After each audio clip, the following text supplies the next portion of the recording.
zrobiłeś? Oh my god.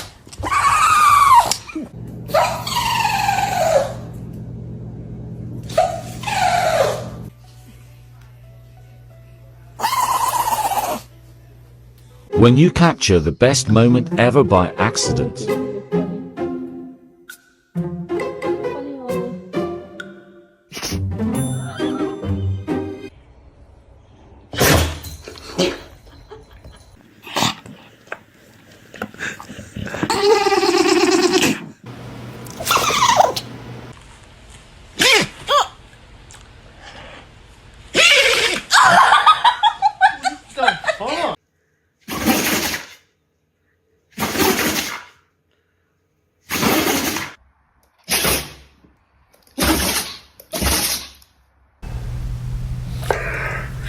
Whoa!